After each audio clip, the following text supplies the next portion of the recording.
was cast out of heaven, how many angels went with him? A third part.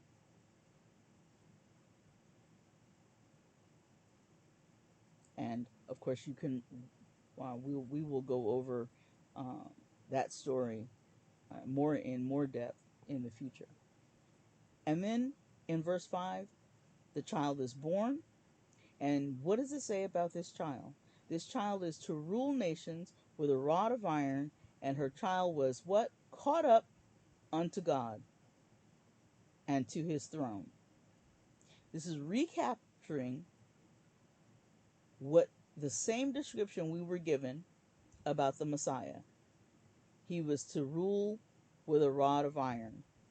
And what happened? He was crucified and he was caught up unto God to sit at the right hand of the Father on his throne.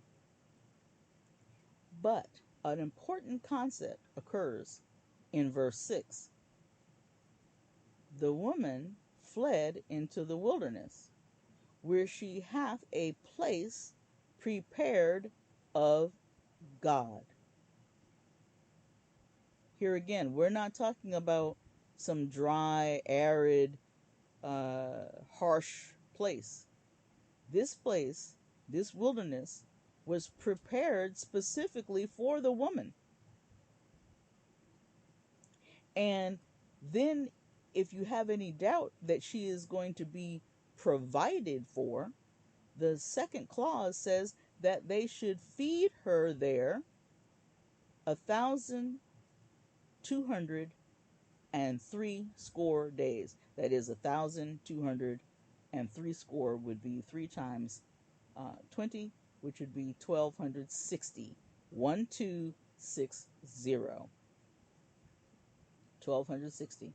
So if they're going to provide for her, if they're going to feed her for 1,260 days, there was a lot of provision there. And I would suggest to you that if God is preparing a place for her, as he is preparing a place for us, that place is not a place that is harsh, dry, arid, and unhospitable. And then continuing in your spare time, you can continue to read Revelation 7 and the rest to see the rest of the story, which we will talk about at another time. But right now, we're focusing on the aspect and the design and pattern that God had set forth of the idea of the wilderness. When you go on to verse 14, however, you will see that the woman was given 2 wings of a great eagle, that she might fly into the wilderness, into her place where she is nourished for a time and times and half a time from the face of the serpent. So here again, we see that this wilderness area was a place of provision, was a place of safety, was a place of protection where she could be nourished. And the time, and half a times is again the 1,260 days. And then further, we see in verse 16, and the earth helped the woman, and the earth opened her mouth and swallowed up the flood which the dragon had cast out of his mouth. So here again, we can see that since the serpent saw that she was escaping, that she was being taken to protection, he sought to send a flood after her.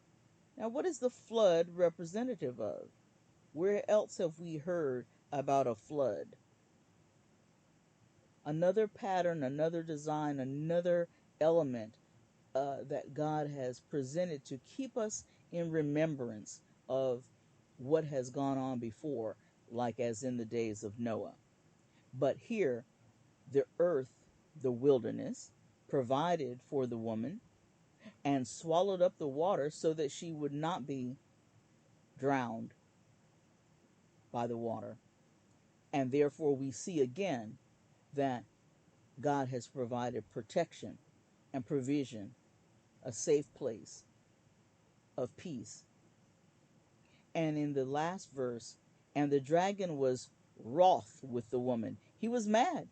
He wanted to make war with her, as the scripture says. And what?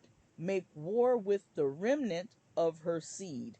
Where else did we see this? If you can remember in Genesis, God said that the seed of the woman, Eve, would be at enmity with the devil, with the serpent. And here again, God is recalling that story to us. The woman and the serpent are at war with one another and with the remnant of her seed. That's all of us. Remembering, Satan is not our friend. He seeks to devour us at every turn. The scripture says that he is ready to shrift us as wheat, shred you to pieces. And finally, in this clause, a very important ending to Revelation 12, chapter 12, in verse 17. It says, the dragon was wroth with the woman and went to make war with her and the remnant of her seed, which keep the commandments of God and have the testimony of Jesus the Christ. Who is he making war with? The remnant of her seed, the saints, the Israelites, who do what? Keep the commandments of God and proclaim the testimony. Give witness to Jesus the Christ. Let's continue. We'll go now to Isaiah 51 and verses 1 through 8. Isaiah 51, verses 1 through 8.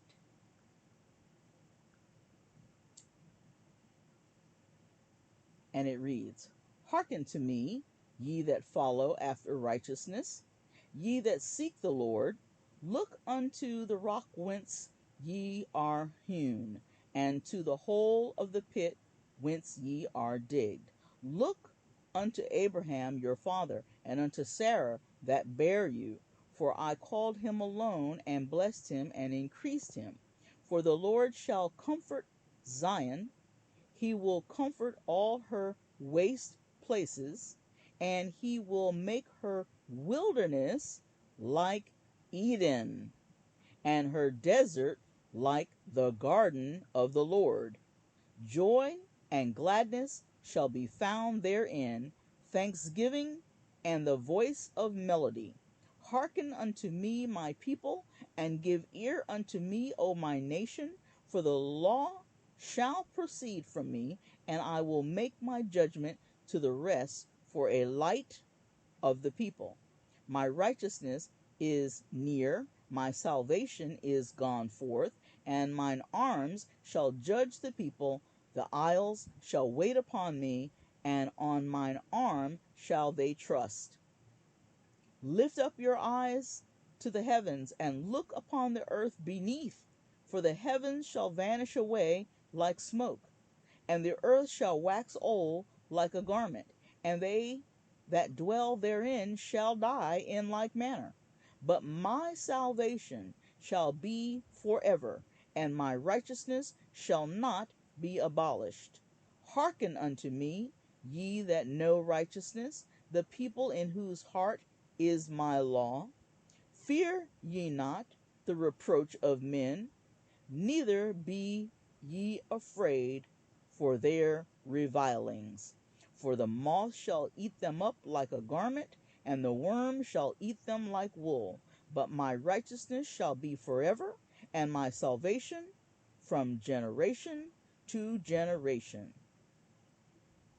let's not gloss over the point of our study. Back in verse 3, we again see where the scriptures are bearing witness to the scriptures. Remember, we said that we always want to compare scripture against scripture so that we get an understanding, the fullness of what is being discussed and what we should begin to learn.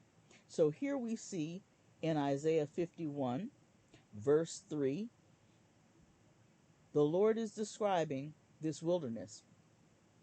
The Lord shall comfort Zion. Remember, we just read a few moments ago that Zion, the New Jerusalem, was equated to the wilderness in Isaiah 64:10. And now we see here again, Isaiah 51, verse 3 is repeating it.